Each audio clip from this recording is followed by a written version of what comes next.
वाराणसी के सिगरा थाना क्षेत्र में पुलिस ने अनैतिक कार्यों में लिप्त महिलाओं के खिलाफ बड़ी कार्रवाई की है। स्थानीय लोगों से लगातार मिल रही शिकायतों के बाद पुलिस ने विशेष अभियान चलाकर 7 महिलाओं को हिरासत में ले लिया है। जानकारी के अनुसार ये महिलाएं रोडवेज से लेकर इंग्लिशिया लाइन और कैंट इलाके तक सक्रिय रहीं। पर्यटकों को परेशान कर उनसे जबरन पैसे ऐंठने के साथ ही लूटपाट जैसी घटनाओं में शामिल रहती थी। आए दिन आपस में झगड़े कर सड़क पर अव्यवस्था भी फैलाती थी, जिससे राहगीरों और स्थानीय लोगों को दिक्कतें होती थी। इसके बाद स्थानीय निवासी व समाज सेविका की शिकायत पर यह कार्रवाई की गई और पुलिस को बड़ी कामयाबी मिली है। समाज सेविका ने बताया कि पुलिस टीम ने शिकायतों को गंभीरता से लेते हुए अभियान चलाया।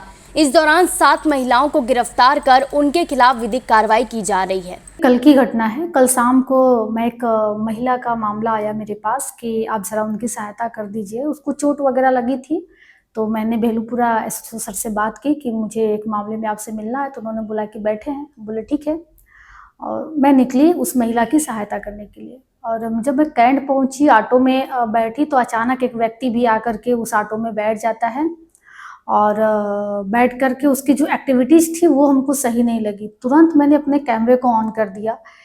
वो जो है कि मुझे लगातार घूरता, उसके बाद कुछ ही देर में वो अपने पैरों से मेरे साथ मतलब एक अश्लील हरकत करने लगा। उसके बाद जो है होटल में चलने के लिए अपना समय दे दीजिए, आपका रेट क्या है, 1-2 हज़ार रुपये मैं दे दूंगा, इस तरह की उसकी बातें जो है उसने मेरे साथ करने लगा। मैं तुरंत वहाँ पे ऑटो को रुकवाई और मैंने उसको मारा। हाँ, मैंने उस पर हाथ उठाया, मैंने उसको मारा। ये सारी चीज़ें मेरे मोबाइल में कैद हो रही थी। तुरंत मैं इस घटना की जानकारी सीपी सर, डीसीपी काशी और एसीपी सर के सीजी नंबर पे सूचना दी।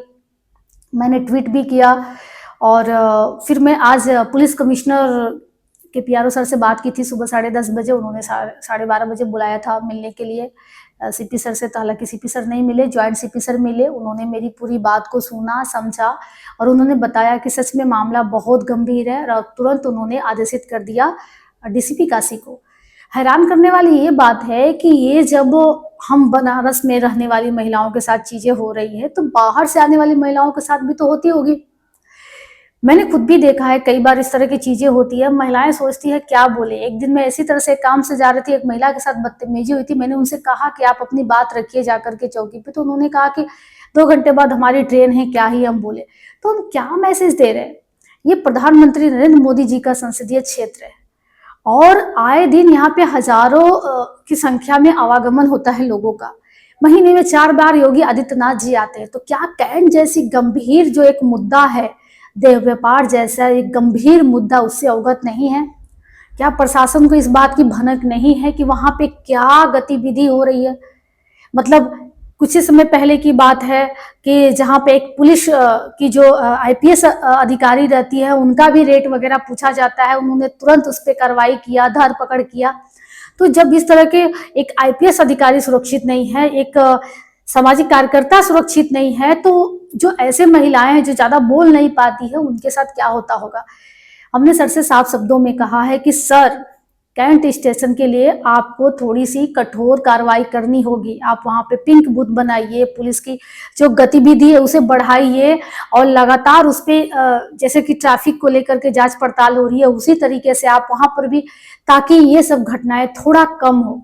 क्योंकि अगर इस तरह की घटनाएं कम नहीं होती है तो समझ लीजिए कि हमारा जो धर्म की नगरी काशी है वो दूषित हो रही है। और हम यहाँ से जो संदेश दे रहे हैं वो बहुत ही गलत संदेश बाहर के लोगों में जा रहा है कि जो शहर का मुख्य प्रवेश द्वार है कैंट स्टेशन, वहीं पे इस तरह का गतिविधि है।